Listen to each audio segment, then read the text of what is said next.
Shalom saudara-saudaraku yang kekasih dalam Tuhan, apa kabar? Baikkah kita sehat? Bapak Ibu saudara-saudaraku yang kekasih dalam Tuhan, saat ini saya kembali mengajak kita menggumuli kebenaran firman Tuhan berdasarkan Almanak Nas Gereja Kalimantan Evangelis. Bagi kita saat ini firman Tuhan diambil dari kitab Perjanjian Lama, kitab 1 Samuel pasal yang ke-24 ayat 1 hingga ayat yang ke-23.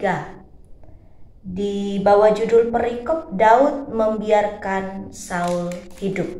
Saya hanya membacakan ayat yang ke-5 hingga ayat yang ke-7 bagi kita Bapak Ibu saudara-saudaraku. Demikian. Lalu berkatalah orang-orang kepada Daud, "Telah tiba hari yang dikatakan Tuhan kepadamu.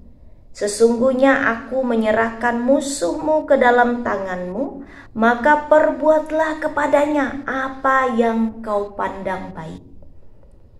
Maka Daud bangun, lalu memotong puncak jubah Saul dengan diam-diam.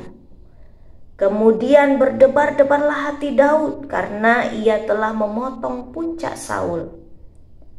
Lalu berkatalah ia kepada orang-orangnya, "Dijauhkan Tuhanlah kiranya daripadaku untuk melakukan hal yang demikian kepada Tuanku, kepada orang yang diurapi Tuhan, yakni menjamah dia, sebab dialah yang diurapi Tuhan." Bapak Ibu saudara-saudaraku, saya membuat tema renungan saat ini ialah hidup fokus pada kebaikan. Apa kira-kira rencana kita terhadap orang yang menyakiti kita secara terang-terangan atau secara diam-diam, tetapi kita tahu bahwa dia adalah orangnya. Kemudian sebenarnya kita mengetahui kita punya peluang untuk membalas, menjatuhkan ia sekarang atau besok. Dan kita sudah punya jurus untuk menghancurkannya, kesempatan untuk membuatnya mengalami pembalasan yang setimpal dari apa yang ia lakukan terhadap kita. Nah, tinggal eksekusi saja. Lalu Bapak Ibu saudara-saudaraku, kita pilih lanjutkah atau kita memaafkannya, mengampuninya. Nah, saya memahami bahwa tidak segampang itu memilih memaaf atau mengampuni. Orang yang sudah jelas-jelas pernah sedang mengancam nyawa kita, mengancam hidup kita, karir kita, keluarga, masa depan, pekerjaan, menghambat kesinambungan hidup kita, merusak kebahagiaan dan damai sejahtera kita. Nah, memanfaatkan koneksinya, powernya, kekuasaannya, sementara kita tidak pernah mengusik atau mengganggunya. Begitu hanya karena ia iri kepada kita, kita tahu itu. Nah, mari hari ini kita belajar dari kebenaran firman Tuhan. Pertama, kita melihat bahwa Saul selalu mengincar Daud untuk dimusnahkan. Dia menganggap Daud adalah penghalang dalam kekuasaannya. Ini boleh kita lihat dimulai cek dari 1 Samuel 18 ayat 6-9. Dan kehidupan Daud tidak pernah tentram. Kedua, sejak itu ia hidup dalam penderitaan, dalam pelarian karena Saul mengincarnya dengan powernya sebagai pembesar dari negeri itu. Dan kemudian ditambah lagi kemungkinan Saul terprovokasi oleh orang-orang di belakangnya. Itu dilihat dari ayat yang ke-10. Saul membawa 3.000 orang terpilih untuk mengejar dan membunuh Daud, sampai ada momen di mana Saul singgah sejenak, katanya di situ untuk buang hajat, masuk ke dalam gua sendiri. Yang di dalamnya ada Daud dan orang-orangnya sedang bersembunyi, dan ini rupanya peluang yang sangat tepat untuk menghabisi nyawa Saul. Dan tetapi Daud memilih membiarkannya hidup dengan alasan pertama. Ia tidak ingin berdosa membunuh seseorang yang diurapi Tuhan, karena raja diyakini sebagai orang yang diutus Tuhan, suci, kudus, Meskipun Daud tahu kala itu bahwa orang itu jelas-jelas melakukan hal yang jahat terhadapnya. Kemudian yang kedua, Daud sangat menghormati Saul dan menyayanginya karena ia adalah seorang raja yang diurapi oleh Tuhan. Dan juga Saul adalah ayah dari sahabatnya Yonatan. Sudah seperti orang tua sendiri mungkin. Dan Daud memilih, yang ketiga, Daud memilih apa yang dipandangnya baik. Ia membuktikan ia tidak bersalah, ia orang baik, ia bukan penjahat, ia takut akan Tuhan. Nah, Alkitab menyajikan realita kehidupan masa lampau bagi kita tentang kejahatan, di mana kepasikan, iri dengki, hati yang busuk itu ada, Bapak Ibu Saudara-saudaraku.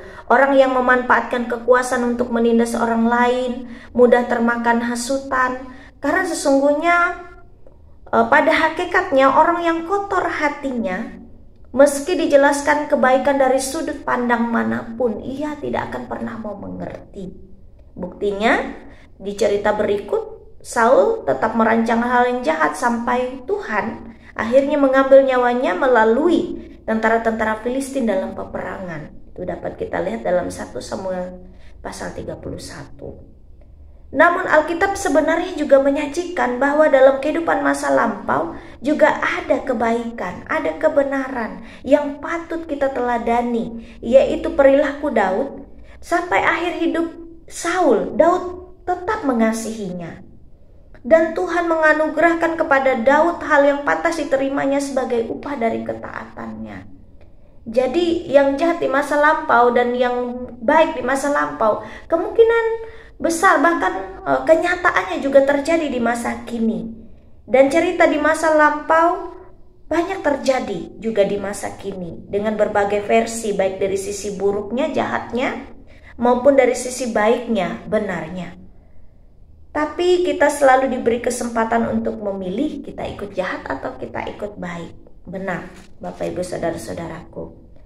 Firman Tuhan hari ini, melalui firman Tuhan saya ingin mengajak kita untuk fokus kepada kebaikan. Hidup dalam kebaikan. Fokus pada suara Tuhan, hidup dalam kebenaran. Karena setiap perilaku atau tindakan jelas ada konsekuensinya. Mungkin kita pernah atau sedang mengalami posisi hidup seperti Daud. Tuhan tentu memberi kita hikmat untuk memilih apa yang kita pandang baik. Terpujilah Tuhan jika sampai pada hari ini kita tetap berjiwa besar untuk bertahan jadi orang baik dan orang benar, saudara-saudaraku, Bapak Ibu sekalian. Benar di mata Tuhan sampai pada hari ini. Karena seburuk-buruknya rancangan orang fasik, jika kita di pihak Tuhan, Tuhan berpihak kepada kita akan terhindar dari kebinasaan kekal. Sebaliknya, janganlah kita hidup seperti Saul, cepat iri, dengki, jahat, diberi kesempatan berubah, diampuni, diselamatkan, namun tetap keras hati. Maka ia pun menuai dari apa yang ia perbuat, yaitu kebinasaan. Mari dengan sukacita kita hidup dalam kebenaran firman Tuhan. Fokus kepada hal-hal yang baik. Tuhan menolong dan memberkati kita. Kita berdoa.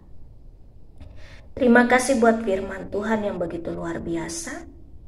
Biarkanlah kami menjalani hidup bertahan dalam kebenaran dan kebaikan, meskipun tantangan dan tawaran untuk berbuat jahat, peluang untuk menjadi jahat itu banyak dengan berbagai alasan. Tapi kami percaya selama kami menjadi orang benar dan orang baik, Tuhan di pihak kami dan membela perkara hidup kami.